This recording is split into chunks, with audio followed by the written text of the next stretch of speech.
இந்த உலகத்தில் நமக்கு பிடிக்காத நபரும் இருக்கிறார்கள், பிடித்த நபரும் இருக்கிறார்கள். தனக்கு பிடிக்கும் என்பதற்காகவே அந்த நபர் செய்த தவறை மறைப்பதும், அவர் செய்த செயலை முன்மாதிரியாக கொண்டு தாமும் செய்வதும், அது தவறு என்று உண்மையை சொன்னால் அதை சிறிதும் சிந்திக்காமல் மடத்தனமாக உண்மையை சொல்பவர்களையே தாக்குவதும், எதிரியாய் பார்ப்பதும் மனிதர்களிடம் இருக்கும் ஒரு கெட்ட குணம். உலகத்தில் எத்தனையோ நல்லவர்கள் இருந்தும் இன்றும் ஒரு சர்வாதிகாரியை தன்னுடைய முன்மாதிரியாக எடுத்துக்கொண்ட முஸ்லிம்கள் அவரை பற்றி விமர்சனம் செய்யும் போதும், அவரை பற்றி உண்மைகள் சொல்லும் போதும், மக்களை தாக்குவதும், முகமது பெயரால் கொலை செய்வதும் முஸ்லிம் சமூகத்தில் பார்க்க முடியும். ஏனென்றால் இஸ்லாமே அவர்களுக்கு அதைத்தான் சொல்லித் தருகிறது. குர்ஆன் வசனம் 5:33. அல்லாஹ்வுடனும் அவன் தூதருடனும் போர் புரிந்து பூமியில் குழப்பம் செய்து கொண்டு திரிபவர்களுக்கு தண்டனை இதுதான்: அவர்கள் கொல்லப்படுதல், அல்லது தூக்கிலிடப்படுதல், அல்லது மார்க்கை வாங்கப்படுதல், அல்லது நாடு கடத்தப்படுதல். இது அவர்களுக்கு இவ்வுலகில் ஏற்படும் இழிவாகும். உண்மையில் முகமது இறை தூதர் என்ற பட்டத்திற்கு தகுதியுடைய ஆளா? மனிதர்களில் சிறந்தவரா? முன்மாதிரியா? இல்லை என்று சொல்ல நிறைய காரணங்கள் இருந்தும் முக்கியமான 5 காரணங்களை மட்டும் இன்னைக்கு பார்ப்போம்.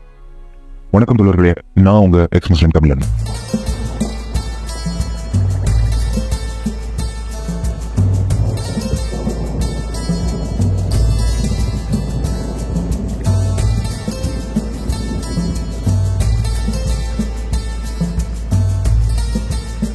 முகமது 7ஆம் நூற்றாண்டில் ஆமினா மற்றும் அப்த் அல்லாத் என்பவருக்கு மகனாக பிறக்கிறார். முகமதின் தந்தை சிலை வணக்கம் செய்யக்கூடிய குறைஷி சமூகத்தை சார்ந்தவர். ஆகையால் அவர் வணங்கக்கூடிய சந்திர கடவுள் அல்லாத் என்பதால் அல்லாத்தின் அடிமை என்ற பெயரின் பொருள் கொண்டவர். காலப்போக்கில் அதை அப்துல்லா என்று மாற்றினர்.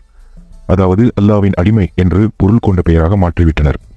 முகமதுக்கு பல பெயர்கள் உண்டு.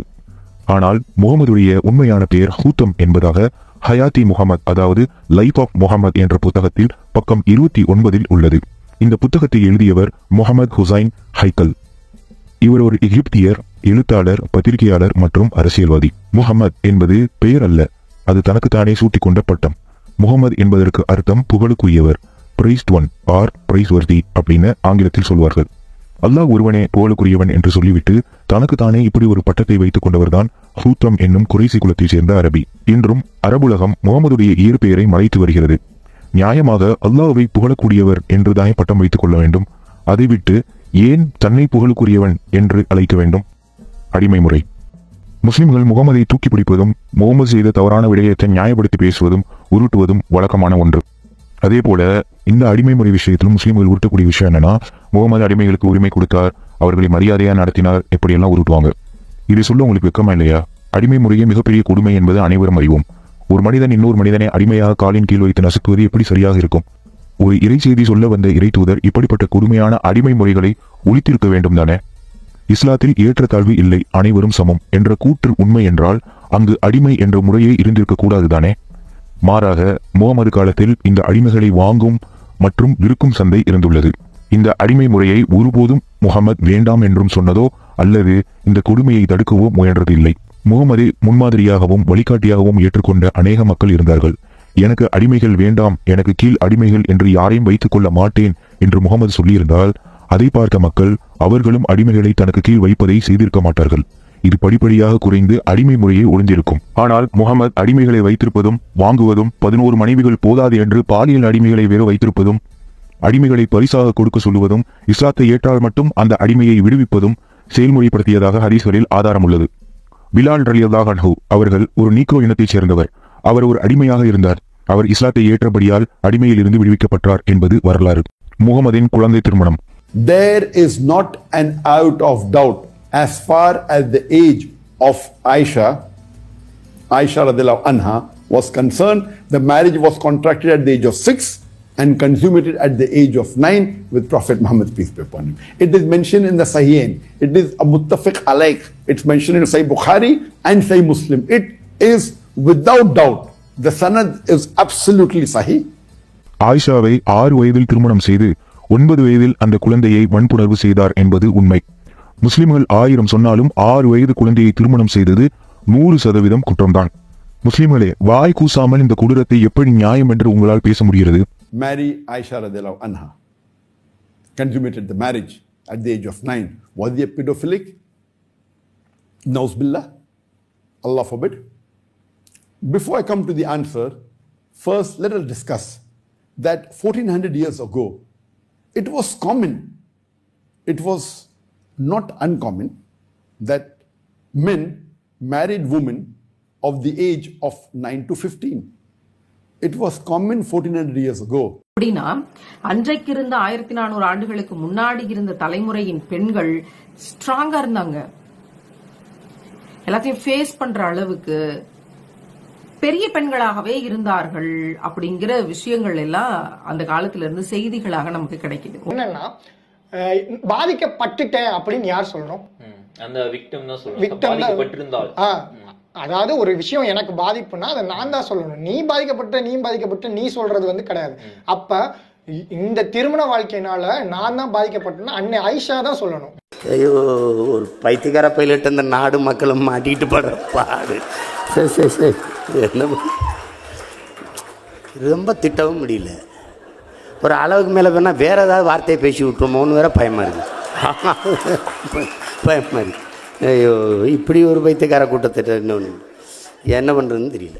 அன்றைக்கு முகமது நினைத்திருந்தால் வயதுக்கு வந்த பெண்ணை திருமணம் செய்திருக்கலாம். ஆனால் முகமது கனவில் ஆயிஷா சிறுமியை பார்த்ததாக கூற காரணம் என்ன? ஹதீஜாவுடன் இருக்கும்போது அந்த கனவு வரவில்லையா? அதுவும் ஒரு குழந்தையை கனவில் மனைவியாக கண்டேன் என்று சொல்வது எவ்வளவு பெரிய பச்சை பொய் என்பது அறிவிருக்க அனைவரும் சிந்தித்து பார்ப்பார்கள். குழந்தை திருமணம் தவறு என்ற அடிப்படை அறிவு கூட இல்லாதவன் எப்படி மனிதர்களுக்கு நல்ல தலைவனாக இருக்க முடியும், முன்மாதிரியாக இருக்க முடியும்?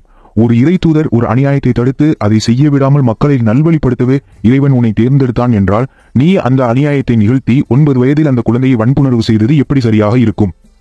இன்று இந்த முகமதை பின்பற்றும் பல மக்கள், பல முஸ்லிம் நாடுகளில் குழந்தை திருமணம் நடக்கிறது. பல குழந்தைகள் பாதிக்கப்பட்டு நிற்கிறார்கள். அதற்கு காரணம் யார்? இந்த கொடூரத்தை செய்த முகமதை விட இன்று அதை நியாயப்படுத்தி முட்டுக் கொடுக்கும் இவர்கள்தான் கேடுகட்டவர்கள். நீங்கள் ஒவ்வொரு முறையும் முகமதை தூக்கி பிடித்து முட்டுக் கொடுக்கும் போது இந்த கேவலத்தை பேசாமல் கடந்து செல்ல முடியாது. காரணம், எப்படி ஒரு மனிதனை தான் நீங்கள் தலைவனாக ஏற்று இருக்கிறீர்கள் என்பதை நினைவுபடுத்த வேண்டியது எங்களுடைய பொறுப்பாக உள்ளது. முகமது ஒரு பெண் பித்தன். முகமது பெண் பித்தன் மற்றும் பெண் வெறுப்பு கொண்ட மனிதர். முகமதுக்கு 11 மனைவிகள் என்று ஹதீஸில் காண முடியும். எங்கள் நபி இத்தனை திருமணம் செய்தது விதவைகளுக்கு மறுவாழ்வு கொடுப்பதற்காக என்று முஸ்லிம்கள் சொல்வது நகைப்புக்குரியது. காரணம், 11 மனைவிகளில் 5 பேர் மட்டும்தான் விதவைகள். முகமது ஒரு பெண் பித்தன் என்பதற்கு பல ஹதீஸ்கள் உள்ளது. அதில் முகமது மனைவிகளில் ஒருவர் சஃபியா என்பவர் பனு நதீர் யூத குலத்தை சார்ந்தவர். கைபர் என்ற இடத்தை கொள்ளையடித்து அபகரித்த முகமது அந்த குலத்தின் தலைவராக இருந்த கெனானா என்பவரை கொலை செய்து அவரின் மனைவி சஃபியாவை முகமது அன்று இரவே அவருடன் பாலியலில் ஈடுபட்டார். அது மட்டுமல்லாது தன்னுடைய வளர்ப்பு மகன் ஜெயிதின் மனைவி ஜெய்னப் அவர்களையும் விட்டு வைக்கவில்லை இந்த காமவெறி பிடித்த மிருகம். இன்னொரு ஹதீஸில் 40 ஆண்களின் பலம் பாலியலில் ஈடுபட அல்லாஹ் முகமதுக்கு சக்தியை கொடுத்தான் என்று உள்ளது. அல்லாஹ் மனிதர்களுக்கு உதவி செய்யவோ அல்லது துன்பத்தில் இருப்பவர்களை காப்பாற்றவோ இந்த பலத்தை கொடுக்கவில்லை. மாறாக உடல் உறவில் ஈடுபட இந்த பலத்தை கொடுத்துள்ளான் பாருங்க. குரானில் 33:50 இந்த ஆயத்து ஒன்று போதும் முகமது எவ்வளவு பெரிய காமவெறியன் என்று நிரூபிக்க. 11 மனைவி போதாது என்று பாலியல் அடிமைகளை வேறு வைத்துக் கொள்ளவும் மற்றும் எந்த பெண் தன்னை அர்ப்பணிக்க நினைக்கிறாளோ அவள் முகமதுடன் உடல் உறவு வைத்துக் கொள்ளவும் அல்லாஹ் முகமதுக்கு மட்டும் சலுகை அளித்துள்ளான். இந்த ஆயத்தை பற்றி ஆயிஷா ஒரு இடத்தில் காரி துப்பியிருப்பாங்க. ஹதீஸில் உள்ளது. அதில் எப்படி ஒரு பெண் இந்த கேவலத்தை செய்ய முடியும்? முகமதுடைய ஆசைகளை தீர்க்கவே அல்லாஹ் சீக்கிரமாக செயல்படுகிறான் என்று சொல்லியிருப்பாங்க. இன்னொரு ஹதீஸில் முகமது ஒரு பெண்ணை தற்செயலாக பார்க்கிறார். பிறகு அவர் மனைவி ஜெய்னமிடம் வந்து செக்ஸ் வைத்துவிட்டு பிறகு திரும்பி வந்து அவர்கள் தோழர்களிடம் சொல்கிறார், பெண்கள் பிசாசு உருவத்தில் வருவார்கள், ஆகையால் உங்களுக்கு பெண்களை கண்டு சலனம் ஏற்பட்டால் உடனே உங்கள் மனைவியிடம் செல்லுங்கள் என்று. நான் இங்கு குறிப்பிட்ட அனைத்து ஹதீஸ்களும் சஹி புகாரி மற்றும் சஹி முஸ்லிமில் இருந்து எடுக்கப்பட்டது மற்றும் உறுதி செய்யப்பட்ட ஹதீஸ்கள். முகமது ஒரு பெண் விருப்பு கொண்டவர் என்பதை பற்றியும் வீடியோ பேசியுள்ளோம். அந்த வீடியோவை பார்க்கணும்னு நினைக்கிற தோழர்கள் கீழே டிஸ்கிரிப்ஷன்ல லிங்க் இருக்கு, போய் பாருங்க. அல்லாவின் தூதை அதாவது கொள்கையை பரப்ப வந்தவனுக்கு 11 பொண்டாட்டி 25 வப்பாட்டி அதாவது அடிமைகள். எதற்கு? ஆக ஒரு இறை தூதர் எப்படியெல்லாம் இருக்கக்கூடாதோ அப்படியெல்லாம் இருந்த ஒரு கேடுகட்ட ஒழுக்கம் கெட்ட மனிதர் தான் முகமது. முகமது ஒரு கொலைகாரன் மற்றும் கொள்ளைக்காரன். முகமது தனது இஸ்லாமிய கொள்கையை பரப்பிக் கொண்டிருந்த காலத்தில் அவருக்கு சாப்பாட்டுக்கே வழி இல்லாமல் வறுமையில் இருந்ததாக சொல்லப்படுகிறது. பிறகு மெக்காவில் இருந்து மெதினா சென்ற முகமது அங்கிருந்து தனது கொடூர முகத்தை காண்பிக்க ஆரம்பிக்கிறார். இஸ்லாத்தையும் முகமதையும் விமர்சனம் செய்யும் மக்களை கொலை செய்ய தன்னுடைய தோழர்களுக்கு சொல்லப்படுகிறது. பிறகு இஸ்லாத்தின் பெயரில் அண்டை இடத்தில் வாழும் யூதர்களை கொலை செய்து அவர்களின் பெண்களையும் ஆண்களையும் அடிமையாக கொண்டு வரப்பட்டு காமத்திற்கு இரையாக்கினார். பின்னர் அவர்களின் நிலங்களை பறித்தார். முஸ்லிம் அல்லாத மக்களுக்கு அதாவது இஸ்லாத்தை ஏற்காத மக்களுக்கு 3 நிபந்தனைகள் கொடுக்கப்படும். 1. இஸ்லாத்தை ஏற்றுக்கொள். 2. அல்லது நீ வாழும் இடத்திற்கு எங்களுக்கு கப்பம் கட்டு. 3வது இல்லை என்றால் உன்னை கொலை செய்வோம். இப்படியாகத்தான் கைபர் போராக இருக்கட்டும், உஹது போர், பத்ர் போர் அனைத்துமே பொருட்களை கொள்ளையடித்து கொலை செய்து இஸ்லாத்தை கட்டாயப்படுத்தி பயமுறுத்தி ஏற்க வைப்பதுதான் முகமதின் நோக்கம். அன்பினாலும் பிரச்சாரத்தினாலும் அல்லாமல் வாழ்முனையிலேயே முகமது இஸ்லாமை பரப்பினார். எந்த விலை கொடுத்தேனும் ஆட்சி புரிவதே இவருடைய செயல் தந்திரமாக இருந்தது. இயலாத குற்றமற்ற உதவிக்கு ஆளில்லாத மக்களை முகமது கொன்றார். ஒரு பரிசுத்த நபியின் செயலாக அவற்றை எந்த வகையிலும் நியாயப்படுத்த முடியாது. முகமது ஒரு பொய்யர். முகமது அல்லாஹ்வால் அனுப்பப்பட்ட போற்றத்தக்க நபி என்றால் அவர் குழந்தையாக இருந்த போதோ அல்லது அவர் வாலிபம் அடைந்த போதோ இஸ்லாமை பற்றிய உண்மையை ஏன் அவர் வகை அறிவிக்கவில்லை? அவருக்கு 40 வயதாகும் வரை அவர் ஏன் காலத்தை வீணாக்கினார்? இந்த உலகத்துக்கு வந்ததற்கான அவருடைய நோக்கம் இஸ்லாமை வெளிப்படுத்தி மக்களுக்கு பிரச்சாரம் செய்வது மட்டுமே என்றால் பிறகு ஏன் அவர் வருடங்களாக சாதாரண மனிதனைப் போன்று வாழ்ந்து எல்லா விதமான பாலுணர்வு மற்றும் பொருளாதார கேளிக்கையை அனுபவித்து தன்னுடைய வாழ்க்கையின் பாதி அளவுக்கு மேல் கழியும் வரை காத்திருக்க வேண்டும்? அநேகமாக குரானில் கூறப்பட்டுள்ள இஸ்லாத்தில் உள்ள சடங்குகள் எல்லாம் யூத மதத்திலிருந்தும் கிறிஸ்துவ மதத்திலிருந்தும் வந்தவை. ஒரு புதிய மதத்தை கண்டுபிடிக்க எளிதான வழியாக அவர் தௌராத் தோராவிலிருந்தும் இன்ஜில் பைபிளில் இருந்தும் குரானுக்கு காப்பி பேஸ்ட் செய்துள்ளார். பறக்கும் கழுதை மேல் விண்வெளி சென்றேன் என்றது முதல் நிலவை பிளந்தேன் என்று சொன்னது வரை அனைத்தும் நிரூபிக்கப்பட்ட பொய்கள். ஒரு நபி செய்யக்கூடிய எந்த அற்புதத்தையும் ஒரு காலம் முகமது நிகழ்த்தவில்லை. எனக்குள் இருக்கும் சில கேள்விகள். ஒரே ஒரு துணையுடன் நல்லபடியாக வாழக்கூடியவராக, யுத்தம் செய்யாதவராக, கப்பம் ஜிஸ்யா வாங்காதவராக, கொள்ளையடிக்காதவராக, போர் செய்து கொள்ளையடித்த பொருட்களில் 20% பங்கு கேட்காதவராக, மனைவியை அடி என்று போதனை செய்யாதவராக, போர் செய்து பெண்களை பிடித்து வன்புணர்வு செய்து விந்தையும் உள்ளே செலுத்திவிட்டு நல்ல விலைக்கு விற்பனை செய் என்று போதனை செய்யாதவராக, பாலியல் அடிமைகளை வைத்திருக்காதவராக, நறுமுதம் பூசி கொண்டு செல்லும் பெண்களை விபச்சாரி என்று முத்திரை குத்தி கேவலப்படுத்தாதவராக, ஹதீஸ் என்று சொல்லி கடும் குழப்பம் உண்டாக்காமல் தனது போதனைகளையும் செயல்களையும் தெளிவான மொழிநடையில் புத்தகமாக எழுதி பாதுகாப்பாக மக்களிடம் சேர்ப்பிக்கும் அளவுக்கு அடிப்படை கல்வி அறிவு உள்ளவராக, குறைஷி கூத்திர நடையில் மட்டும் அரபு பேசாமல் ஆங்கிலம், பிரெஞ்சு, ரஷ்யா, தமிழ் போன்ற பல மொழி திறமையுள்ளவராக, நடுஇரவில் யாருக்கும் தெரியாமல் சிறகு வைத்த கழுதையில் ஏறி மெஹராஜ் விண்வெளிக்கு போய் வந்தேன் என்று கதைவிடாமல், அப்படி போவதாக இருந்தால் கூட எல்லா மக்களையும் பகல் நேரத்தில் அழைத்து அவர்கள் முன்னிலையில் பகல் வெளிச்சத்தில் எல்லோரும் தெளிவாக காணக்கூடிய வகையில் இன்ஷா அல்லாஹ் சொல்லிவிட்டு போய் வரக்கூடிய நேர்மை உள்ளவராக, 53 வயதில் 6 வயது குழந்தையை திருமணம் செய்து அந்த குழந்தையை 9 வயதில் வன்புணர்வு செய்யாதவராக, ஒருவரை அல்லாஹ்விற்கு தேர்வு செய்ய முடியாமல் போனது ஏன்? அல்லது முகமது நபியை இப்படி ஒரு கேவலமானவராக அல்லாமல் ஒரு நல்லவராக வாழ வைக்க முடியாமல் போனது ஏன்? நீங்கள் நல்லவர் என்று போற்றக்கூடிய மனிதர்களை நினைவில் கொண்டு வந்து கொஞ்சம் யோசித்து பாருங்கள். அவர்களில் யாராவது முகமது நபி அளவிற்கு 10க்கு மேற்பட்ட மனைவிகள், அதில் 6 வயது சிறுமி என்று பல பெண்களை, பல பாலியல் அடிமைகளை வைத்துள்ளார்களா, வாழ்கின்றார்களா அல்லது வாழ்ந்தார்களா? நான் எனது வாழ்க்கையில் முகமது நபி அளவிற்கு மோசமான, கேவலமான, கொடூரமான வாழ்க்கை வாழ்ந்த யாரையும் கேட்டதுமில்லை, பார்த்ததுமில்லை. உங்கள் பக்கத்து வீட்டுக்காரருக்கு 11 பொண்டாட்டிகள், அதில் ஒருத்தருக்கு 6 வயது என்றால் உங்கள் தந்தை அந்த மனிதருடன் பழக விடுவாரா? நீங்கள் ஒரு தந்தையாக இருந்தால் உங்கள் குழந்தைகளை அப்படியான ஒரு மனிதன் இருக்கும் சூழலில் வளர விடுவீர்களா? அந்த மனிதனுடன் பழக விடுவீர்களா? ஏன் அல்லாஹ்விற்கு ஒரு நல்ல மனிதனை தேர்வு செய்ய முடியாமல் போனது? அல்லது தேர்வு செய்த மனிதரை ஒரு நல்ல மனிதராக பேணக்கூட தெரியாமல் போனது?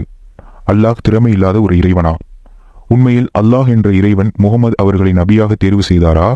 இல்லை முகமது என்ற மனிதர் அல்லாஹ் என்ற பெயரை பயன்படுத்தி அனைவரையும் ஏமாற்றினாரா? குரான் கேட்பதை தான் நானும் கேட்கிறேன். மனிதர்களே, சிந்திக்க மாட்டீர்களா? இதே போன்று இன்ட்ரெஸ்டிங்கான நெக்ஸ்ட் வீடியோல உங்களை மீட் பண்றேன். Good bye.